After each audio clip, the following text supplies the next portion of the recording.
Bismillahirrahmanirrahim. Alhamdulillahirabbil alamin. A'udzu billahi minasyaitonir rajim. Rabbi shrah li sadri wa yassir li amri wahlul 'uqdatam min lisani yafqahu qawli. Assalamualaikum warahmatullahi wabarakatuh. Apa khabar semua?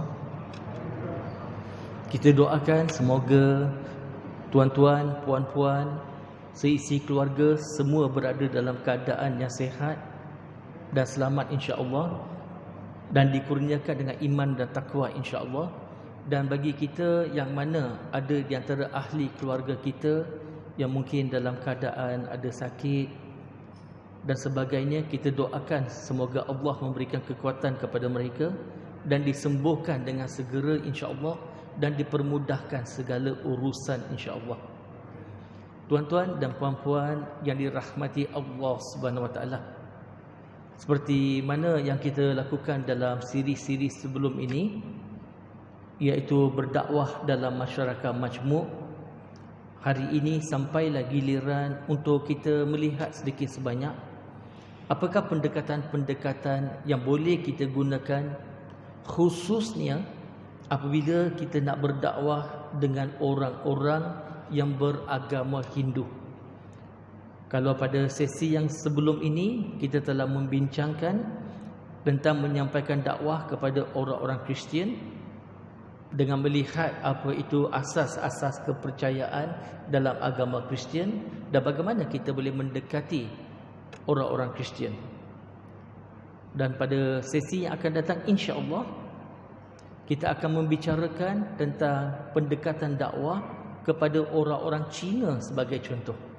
Tetapi pada malam ini kita fokus menyampaikan dakwah kepada orang-orang yang beragama Hindu.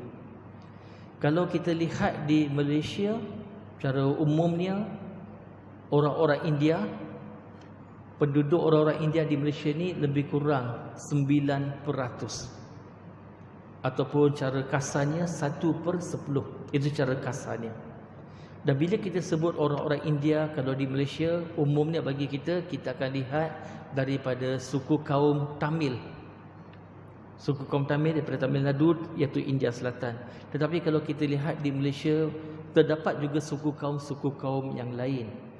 Termasuklah seperti Malayalam, termasuklah Telugu, termasuklah Gujarat, termasuklah Sindhi, termasuklah Punjabi, termasuklah daripada Bangla, ataupun kita sebut sebagai Bengal, ya. Okay. Dan kita kadang-kadang kalau tengok orang-orang Sikh, kita sebut orang Sikh ni sebagai Bengali. Sebenarnya bukan Bengali, mereka ni Punjabi. Kalau Bengali ni dia daripada sempadan Bangladesh sana. Dan kalau kita lihat orang-orang India ni pun ada pelbagai-bagai anutan agama mereka. Antara orang-orang India ni ada yang beragama Islam, ada juga segelintir yang beragama Kristian, dan yang lain-lain itu bukan semuanya beragama Hindu. Ada segelintir daripada mereka ni beragama Jainism, dan ada juga yang beragama Sikhism. Kalau Jainism ini banyak terdapat daripada Gujarat, dan kalau Sikhism daripada Punjabi. Tetapi pada malam ini kita nak fokus tentang agama Hindu cara umumnya. Sekarang tuan-tuan dan puan-puan, marilah kita lihat beberapa kepercayaan-kepercayaan dalam kitab-kitab agama Hindu yang kita lihat ada nilai-nilai persamaan dengan agama Islam. Kenapa kita nak fokus kepada persamaan? Sekali lagi kita ulang balik, di dalam surah Ali Imran, surah nombor 3 ayat nombor 64, Allah Subhanahu Wa Taala berfirman, "Qul ya ahlal kitab, ta'alau ila kalimatin sawa'in bainana wa bainakum alla na'budu illallah." Yang bermaksud, katakan kepada ahli kitab, marilah kepada kalimah-kalimah yang bersamaan antara kami dan kamu. Allah suruh kita bila kita berdepan dengan ahli kitab, kita cari persamaan, bukan fokus pada perbezaan peringkat awal. Dan persamaan yang kita nak bincang adalah Allah na'budu illallah, yang bermaksud tidak ada yang layak disembah melainkan Allah Subhanahu Wa Taala. Jadi bila kita membicarakan pada malam ini, kita nak berdakwah dengan orang-orang Hindu, tidak lain tidak bukan untuk mengajak mereka untuk menyembah kepada Allah Subhanahu Wa Taala, Tuhan yang mencipta seluruh alam semesta ini. Itu tujuan kita. Kita mengajak mereka. Dan di sini untuk mencari persamaan, kita kena faham agama Islam dahulu. Dan sebelum-sebelum ini kita sudah pun membicarakan konsep ketuhanan dalam agama Islam, khususnya daripada suratul Ikhlas, surah nombor 112 ayat 1 hingga 4. Kita dah kupas secara mendalam dan malam ini saya tidak ulang. So biasanya bila saya berdakwah dengan orang yang bukan beragama Islam, premis asas saya adalah suratul Ikhlas. Saya akan fokus kepada suratul Ikhlas dan saya akan lihat nilai-nilai persamaan yang ada dalam kitab mereka juga. Dan bila kita sebut tentang orang-orang Hindu pun ada pelbagai kategori. Nanti mungkin dekat hujung saya akan ceritakan kategori-kategori ini supaya baru kita faham. Kalau saya ceritakan sekarang mungkin tuan-tuan dan puan-puan tak dapat gambaran sepenuhnya. Okey, sekarang kitab orang Hindu. Kitab orang Hindu ni ada banyak kitab-kitab dia. Kitab mereka yang paling suci, yang kira macam paling tinggi itu disebut sebagai kitab Veda. Dan kitab Veda ini ada 4 jenis. Rig Veda, Yajur Veda, Sam Veda, Atharva Veda. Jadi 4 kitab Veda. Di samping kitab Veda, mereka juga ada kitab seperti Upanishad, Puranas, Mahabharata, Ramayana, Bhagavad Gita, Srimad Bhagavatam, termasuk dalam bahasa Tamil Tirukural, Tirumural dan sebagainya. Sekarang ini bila kita lihat bagi orang-orang Hindu, dia ada kitab-kitab yang dilihat sebagai Shruti dan juga Smriti.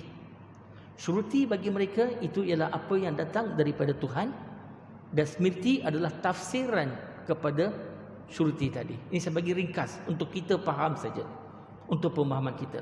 Dan bagi orang-orang Hindu, kalau kita lihat scholars of Hinduism, mereka akan kata kitab Veda itu adalah kitab Shruti. Tetapi ada juga scholar yang kata kitab Veda dan juga kitab Upanishad, dua ini disebut sebagai kitab Shruti. Yang lain itu dianggap sebagai Smriti. Ini cara ringkas. Sekarang ini, ya, okey, siapakah pengarang kitab Veda? Tidak diketahui. Tidak pasti.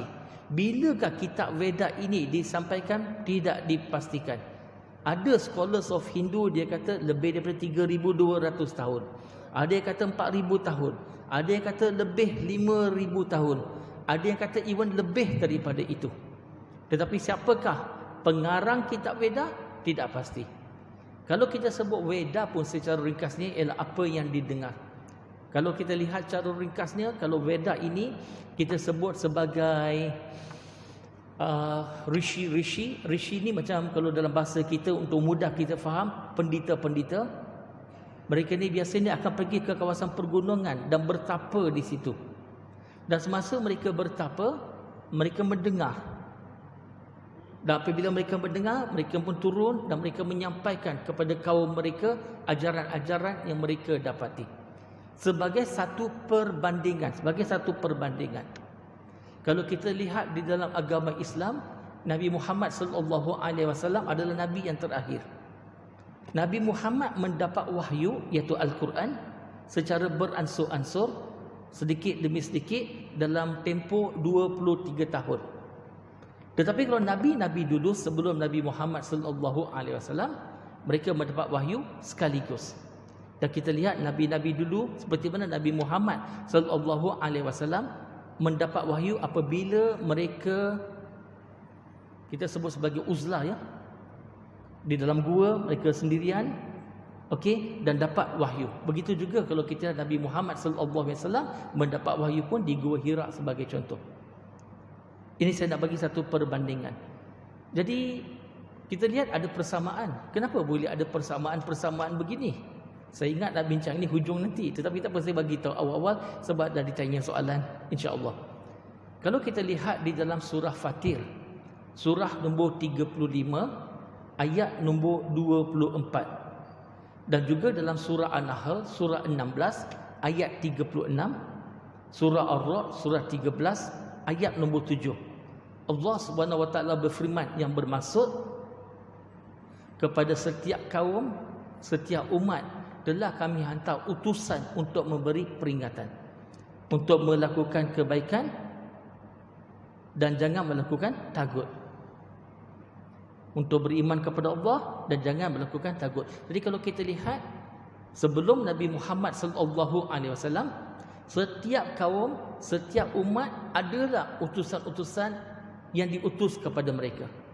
Daripada hadis Nabi sallallahu alaihi wasallam, tidak kurang daripada 124,000 nabi-nabi telah diutus. Antara Nabi Adam alaihi salam sampailah Nabi Muhammad sallallahu alaihi wasallam, 124,000 nabi telah diutus. Yang disebut dengan nama dalam Al-Quran 25 saja. Berarti setiap kaum ada nabi-nabi diutus kepada mereka. Adakah saya kata Weda ini berasal daripada nabi-nabi? Wallahu a'lam bishawab, saya tidak tahu. Katakan contoh berasal daripada nabi pun, tetapi ia tidak dipelihara. Sebab Weda ini disampaikan secara turun temurun, tidak dihafal ataupun didokumentkan daripada beberapa ribu tahun yang lepas, berbeza dengan Al-Quran itu sendiri. Kalau kita lihat Al-Quran ini satu topik yang berbeza yang kita boleh bincangkan insya-Allah di sesi-sesi akan datang untuk melihat kesahihan Al-Quran. Bagaimana Al-Quran yang ada pada hari ini kita yakin, kita pasti tidak ada satu ayat, tidak ada satu perkataan, tidak ada satu huruf pun yang bertukar ataupun berubah daripada zaman Nabi sallallahu alaihi wasallam sampai ke hari ini. Tetapi tak apa, kita lihat kepada ini dan saya nak fokus pada persamaan dia tadi. Yang pertama sekali, tuan-tuan dan puan-puan, bila kita lihat contohnya dalam kitab Chandogya Upanishad, kanto nombor 6, sloka nombor 2, mantra nombor 1 berbunyi ekam evet vitiyam. Itu dalam bahasa Sanskrit artinya Tuhan adalah satu tanpa ada yang nombor 2. That means God is one and only, without a second. Dari segi makna, ada keserupaan apabila kita lihat dalam Al-Quran, Suratul Ikhlas, surah nombor 112, ayat nombor 1, Kul huwallahu ahad. Katakan dia adalah Allah, iaitu Esa. Sebab bila kita sebut ahad, artinya apa? Esa, tunggal, satu. Tapi kalau satu dalam bahasa Arab adalah wahid. Tapi dalam ayat ini disebut ahad. Ahad tak sama dengan satu. Sebab bila kita sebut satu, selepas satu ialah dua.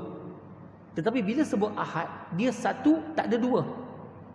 Dan ekam evet vitya berarti Tuhan adalah satu tanpa dua. Nampak persamaannya? So bila saya berjumpa dengan orang-orang Hindu, pendekatan kita bukan berdebat, pendekatan kita bukan bergaduh, pendekatan kita bukan menghina agama lain, tidak sama sekali. Tetapi pendekatan kita lebih kepada perbincangan untuk kita lebih memahami. Dan saya akan bertanya dengan mereka, kalau kita lihat dalam kitab agama Hindu pun menyebut Tuhan adalah satu tanpa kedua. Dan biasanya perbincangan saya dengan orang-orang Hindu yang ada ilmu, yang memang belajar daripada badan-badan NGO Hindu yang besar-besar ni, mereka pun akan setuju dengan saya mengatakan memang betul Brother Shah, Tuhan adalah satu. Ada banyak dalam interfaith dialog yang kita buat, wakil-wakil agama Hindu yang datang, mereka pun mengaku yes, God is one. Kita lihat contoh yang lain dalam kitab Svetasvatara Upanishad, sloka nombor 6, mantra nombor 9 berbunyi na sacakati janita na chadipa. Siapa boleh ulang dengan tajwidnya sekali? Maksudnya cukup cantik. Maksudnya ialah Tuhan tiada ibu bapa, atau mana-mana kuasa lebih besar daripada Tuhan.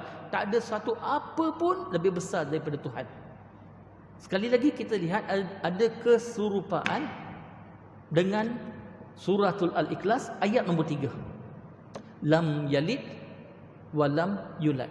Tuhan tidak melahirkan dan Tuhan tidak dilahirkan. berarti Tuhan tak ada anak-anak, tak ada ibu, tak ada bapa, dan tak ada satu apa pun yang lebih besar, lebih hebat daripada Tuhan. Persamaan. Kalau kita lihat dalam Veda, kitab Veda, Yajur Veda, Shloka nombor 32, mantra nombor 3. Kalau kita lihat di dalamnya, dia akan menyebut Natasya Pratima Asti. Maksudnya tidak ada pratima bagi Tuhan. Maksud pratima ialah rupa, ukiran, image, gambaran. Bererti Tuhan tidak dapat digambarkan, tidak dapat diukirkan. Dan dalam dialog saya dengan wakil-wakil agama Hindu, mereka mengatakan Tuhan ini sangat hebat, sangat besar. Dia orang kata dalam bahasa Inggeris lah, biasa kita bercakap dalam bahasa Inggeris, dia orang kata God is beyond human comprehension. Berarti pemikiran manusia tidak dapat melangkaui apa Tuhan. Serupa dengan agama Islam. Kita pun tidak boleh cerita zat Allah macam mana. Betul? Dan ayat ini ada keserupaan dengan walam yakul lahu kufuwan ahad. Tidak ada satu apa pun yang serupa dengan Allah SWT. Apa saja yang kita lihat itu bukan Tuhan. Kalau kita pejam mata kita pun, apa saja gambaran, apa saja image yang masuk dalam kepala kita, itu bukan Tuhan. Malah di dalam Yajur Veda bab nombor 40 ayat nombor 8 menyebut Sudama Poop Vidam, yang bererti Tuhan tidak ada jasad. God is bodiless and pure. Tuhan tidak ada jasad dan Tuhan tu maha suci. Dan dalam agama Islam pun kita percaya Allah Subhanahu Wa Taala tidak ada jasad, tidak ada badan, tidak ada tangan, tidak ada kaki, tidak ada kepala, tak ada. So ini adalah antara persamaan-persamaan yang saya akan membicarakan dengan mereka. Dan bagi orang-orang Hindu yang memang mengkaji agama Hindu, dia memang mengkaji. Dan saya akan fokus lebih kepada kitab lain, iaitu kitab Bhagavad Gita. Tadi saya sebut kitab yang paling suci bagi mereka itu kitab Veda. Tetapi kitab yang paling popular, yang biasanya orang Hindu kalau ada kitab, yang biasa kalau mereka simpan kitab, itu adalah kitab Bhagavad Gita. Dan kitab Bhagavad Gita ini diambil daripada Mahabharata. So di dalam kitab Bhagavad Gita itu sendiri banyak menceritakan tentang konsep ketuhanan. Tentang Tuhan yang betul dengan Tuhan yang palsu. The true God, the supreme being, and also the demigods. Dan bila kita membicarakan itu, akan dapatlah kita lihat banyak persamaan antara Islam dengan kitab-kitab dalam agama Hindu. Dan saya nak bagi satu contoh yang terakhir daripada kitab-kitab Hindu. Dalam kitab Hindu ada satu doa yang cukup cantik, iaitu dalam Brahma Sutra of Hinduism, dan doanya berbunyi Ekam Braham Dvitiya Nasti Nina Nasti Kinchan Bhagwan Eki Hai Dusra Nahi Hai Nahi Nahi Jara Binahi, yang bermaksud Tuhan adalah satu, tidak ada Tuhan-Tuhan yang lain, tidak, sama sekali tiada.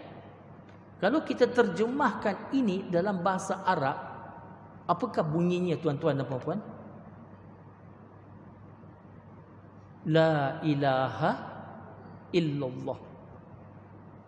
Sekarang tuan-tuan dan puan-puan, bayangkan ya, kalau saya berbincang tentang agama Islam dengan orang-orang Hindu sebagai contoh, lepas tu saya bagi tahu mereka dalam Al-Quran sebut begini, dalam hadis Nabi SAW sunnahnya begini, begini, begini. Belum tentu orang Hindu nak terima, sebab mereka tak beriman kepada Al-Quran ataupun sunnah Nabi. Jadi apa yang saya akan lakukan ialah saya akan rujuk pada kitab-kitab mereka. Dan sebab itu tengok dalam kitab anda ada begini, ada begitu. Dan bagi saya agama ini sangat-sangat sensitif. So bila saya rujuk kepada kitab-kitab orang Hindu, saya tidak mahu memandai-mandai. Saya nak ajar mereka, inilah kitab kamu cakap begini. Saya tak nak memandai-mandai.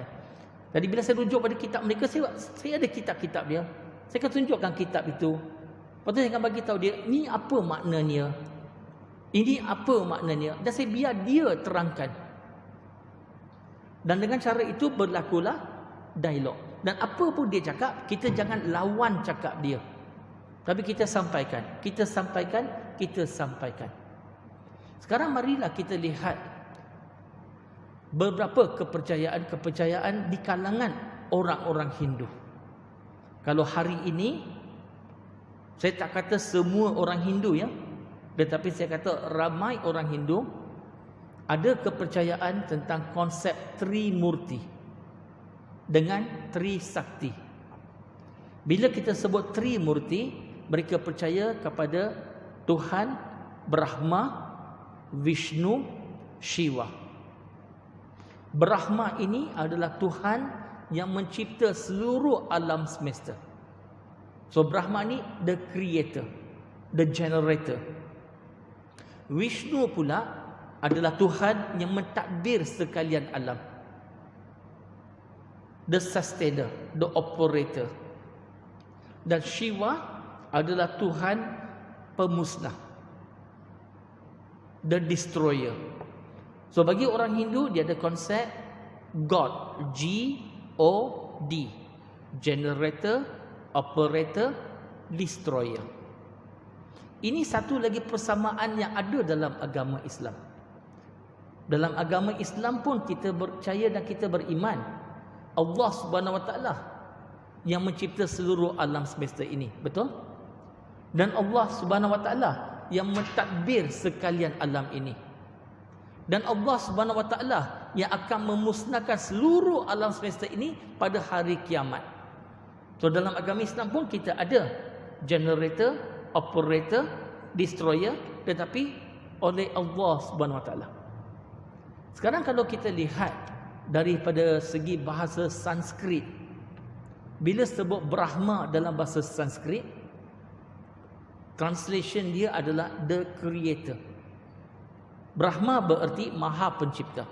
Kalau dalam bahasa Arab kita translate Brahma, artinya Khaliq. Dan dalam agama Islam kita beriman, kita percaya Allah Subhanahu Wa Taala adalah Khaliq. Allah Subhanahu Wa Taala is the creator. Dan kalau Vishnu dalam bahasa Sanskrit artinya the sustainer. Kalau dalam bahasa Arab, Rabb.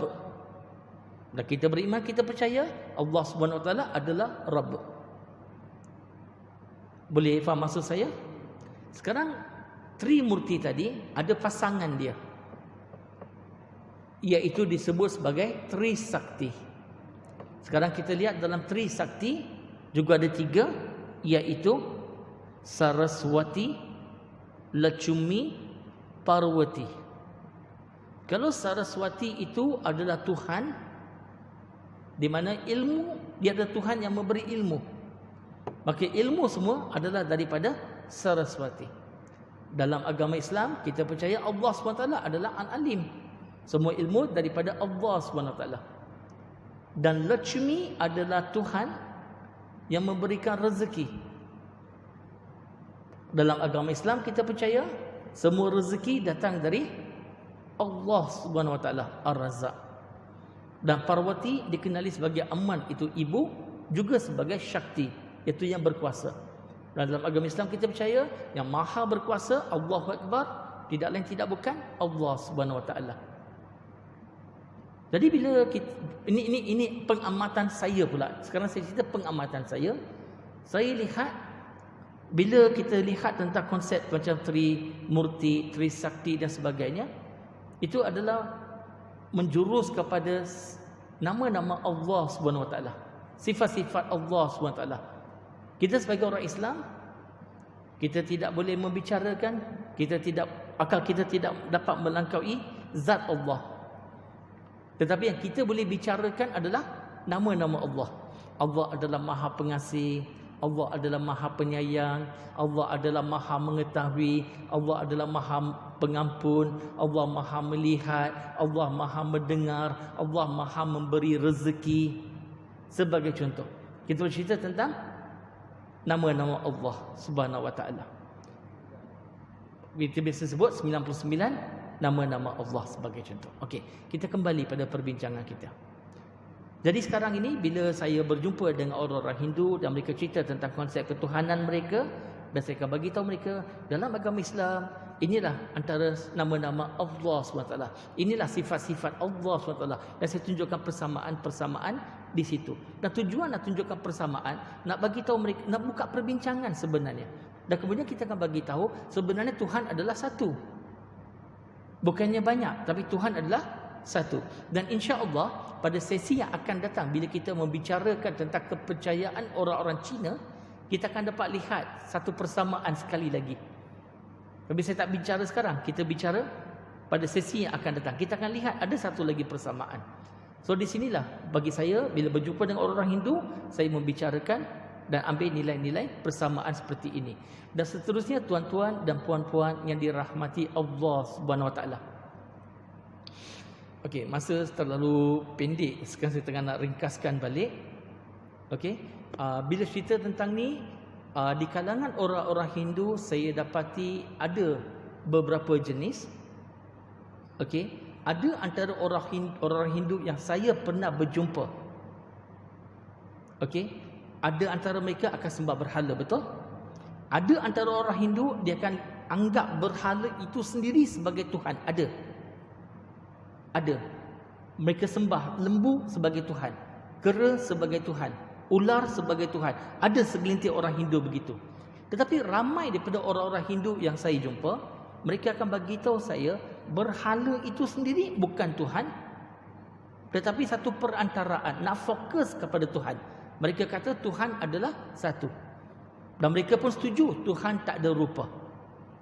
Tapi di situ akan berlaku satu perbincangan daripada mereka bahawa Tuhan ini adalah Nirguna Brahman dengan Sarguna Brahman. Kalau Nirguna Brahman artinya Tuhan ini tidak dapat dilangkaui oleh akal manusia. Tetapi bila disebut Sarguna Brahman, itulah sifat-sifat Tuhan yang mereka sembah itu. Tapi ini perbincangan yang lebih mendalam. Tetapi ada juga orang-orang Hindu yang saya pernah jumpa. Tapi ini jarang-jarang saya jumpa. Di mana ada orang Hindu dia kata tidak ada sembah berhala sebenarnya. Sebab Tuhan adalah tidak mempunyai jasad, Tuhan tak ada rupa. Jadi bila kita nak sembah Tuhan, kita tak perlu ada perantaraan, kita sembah Tuhan direct kepada Tuhan. Ini saya lihat ada keserupaan dengan pendekatan dalam agama Islam.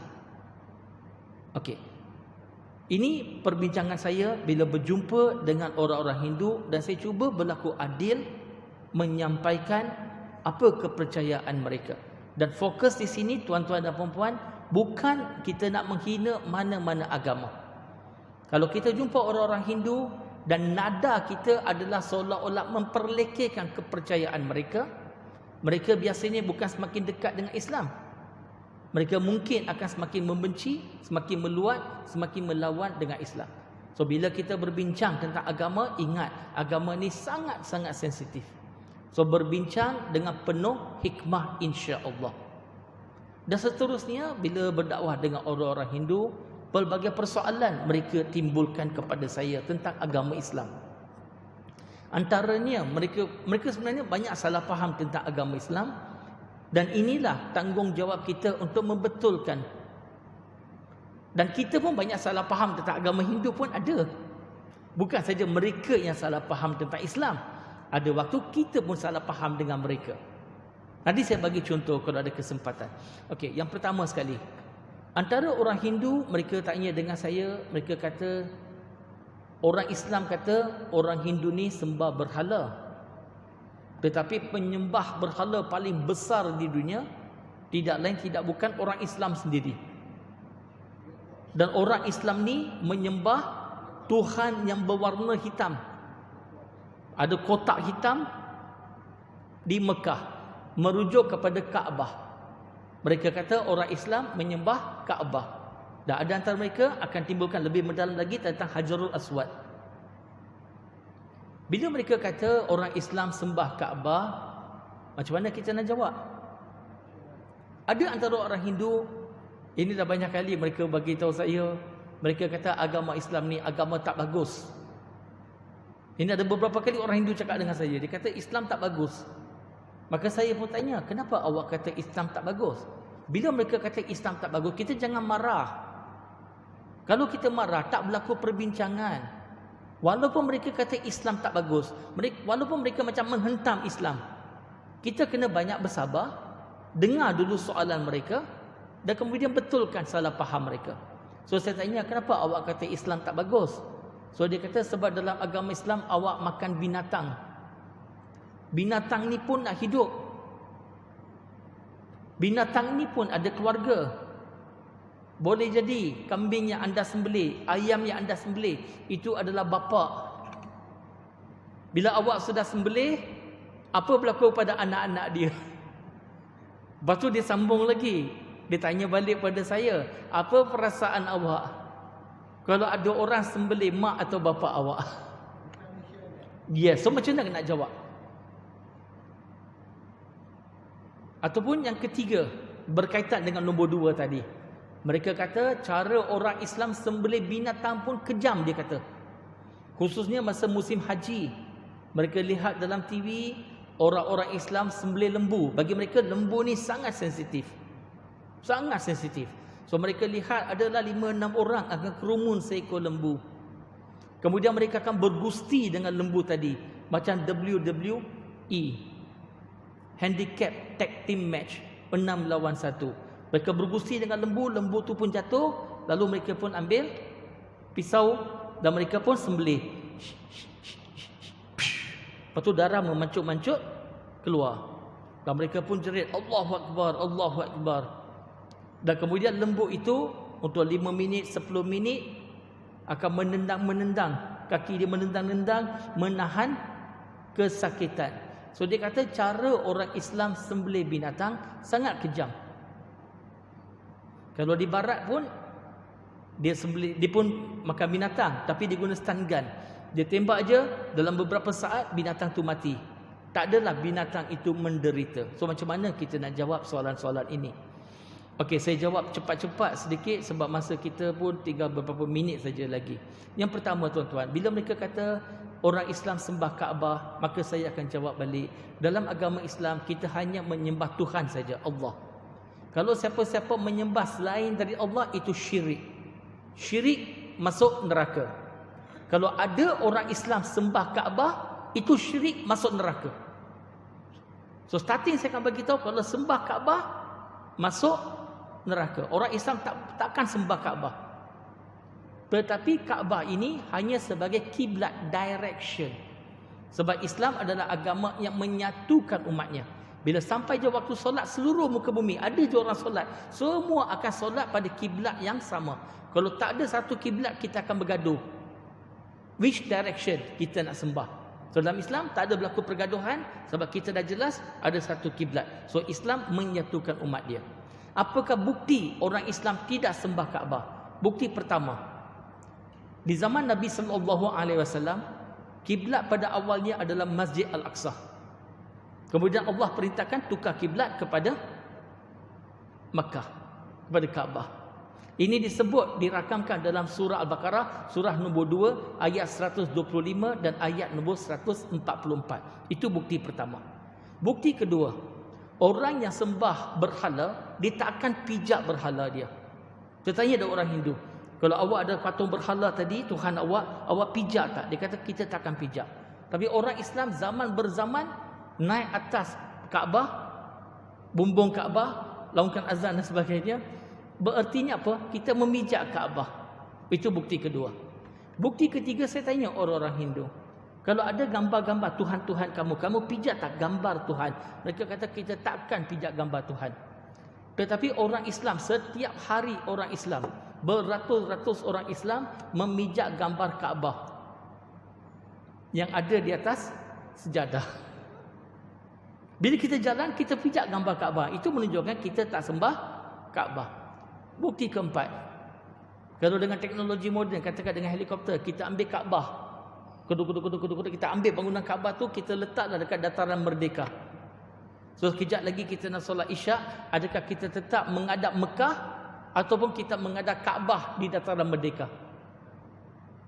Kita akan masih menghadap Mekah, bukan menghadap Kaabah. Walaupun Kaabah ada di dataran merdeka, satu dunia nak pergi haji, nak pergi umrah, dia tak pergi ke dataran merdeka, dia akan tetap pergi ke Mekah. Ada beberapa bukti-bukti lain, kerana kesuntukan masa saya stop sampai sini. So jawapan yang kita berikan secara rasional, secara logik, tetapi tanpa kita menghina agama lain. Kita ambil contoh soalan kedua, mereka bagi tahu saya agama Islam ni agama yang tak bagus sebab dia makan binatang. Binatang ni pun nak hidup, ada kehidupan dan sebagainya. Maka jawapan saya secara ringkasnya kepada mereka, saya bagi tahu, kalau anda mengambil keputusan untuk memeluk Islam sebagai contoh, kemudian anda nak kekal vegetarian, tak ada masalah. Anda boleh kekal vegetarian, seumur hidup boleh jadi vegetarian. Tak makan daging, tak makan ayam dan sebagainya, tak makan ikan semua, tak ada masalah. Cuma kita jangan mengharamkan apa yang Allah halalkan. Itu saja. Untuk diri sendiri, tak nak makan, terpulang. Contoh macam saya sendiri. Sampai ke hari ini, saya tak makan daging lembu. Itu pilihan saya. Tapi bagi orang yang makan daging lembu, saya tak kata, oh jangan makan, haram. Saya tak sebut begitu. Apa yang Allah tak haramkan, kita jangan haramkan. Tapi ini pilihan sendiri. Ada orang tak lalu nak makan arnab sebagai contoh. Ini kita bagi contoh, masing-masing ada pilihan dia. Okey. Dan seterusnya sebagai perbincangan, sebenarnya mereka kata dari segi nyawa, saya bagi tahu kalau ikutkan betul-betul bukan saja binatang yang ada nyawa, tetapi tumbuh-tumbuhan pun ada nyawa juga. So sebenarnya bila kita makan sayur-sayuran, itu pun nyawa. Kita, kalau nak cakap betul-betul, itu pun kita bunuh juga. Tapi mereka akan kata, oh sebenarnya sayur-sayuran ini deria dia kurang berbanding dengan binatang. Binatang tu lagi banyak deria. Tapi saya akan bagi tahu mereka, kalau kita bunuh nyawa, tetap bunuh nyawa. Sebagai contoh, kalau ada seseorang yang sempurna deria dia, kita bunuh dia, berbanding dengan seorang OKU, cacat penglihatan, cacat pendengaran, kalau kita bunuh dia, bukan berarti kerana OKU tu deria dia kurang, berarti jenayah tu kurang. Tak ada. Padahal kita akan kata kepada hakim, ini OKU pun dia sanggup bunuh. Patut hukuman lebih berat lagi. Ini sebagai contoh. Dan sebagai perbincangan logik, sebagai perbincangan logik. Kalau macam binatang tu, kita sembelih seekor binatang, ramai orang yang boleh makan sampai kenyang. Tetapi kalau kita hanya harapkan kepada sayur-sayuran, berapa banyak nyawa, macam katakan beras, padi. Berapa banyak padi, berapa banyak beras perlu kita korbankan untuk mengenyangkan satu orang saja. Tetapi simple, saya bagi tahu simple, kalau nak jadi vegetarian pun tak ada masalah. Cuma kita jangan halang sebab agama Islam agama universal. Kalau kita kata tak boleh makan binatang ini, saya nak tanya soalan. Orang yang hidup di padang pasir, dia nak makan apa? Sebab di padang pasir bukan senang nak cari tumbuh-tumbuhan. Nak cari kaktus pun takkan hari-hari nak makan kaktus sebagai contoh. So kena ada option. Ataupun yang lebih senang lagi, orang Eskimo yang tinggal di kutub, kawasan kutub.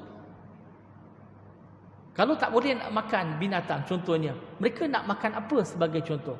So at least dalam agama Islam ada option, dia agama universal, tetapi dalam agama Islam kita makan binatang yang bersih.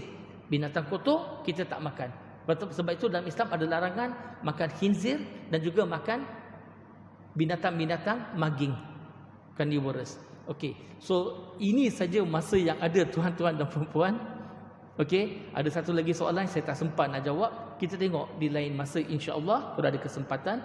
Dan tuan-tuan dan puan-puan, insya-Allah pada sesi yang akan datang kita akan sambung dengan berdakwah kepada orang-orang Cina. Dan sentiasa ingat, agama ini perkara yang sensitif. Dalam kita nak menyampaikan, jangan sekali-sekali kita bergaduh, bukan nak menang argument, tetapi kita cari kebenaran, bukan cari kemenangan. Semua yang baik datang daripada Allah SWT, dan kelemahan daripada saya sebagai seorang manusia. Kalau ada saya buat salah silap, saya mohon ampun dengan Allah SWT. Dan saya harap tuan-tuan dan puan-puan, siapa-siapa atau yang mendengar melalui rakaman ataupun live ini, tegur saya kalau saya silap, insya-Allah. Wa akhiru da'wana alhamdulillahi rabbil alamin. Assalamualaikum warahmatullahi wabarakatuh. TQVM. Terima kasih.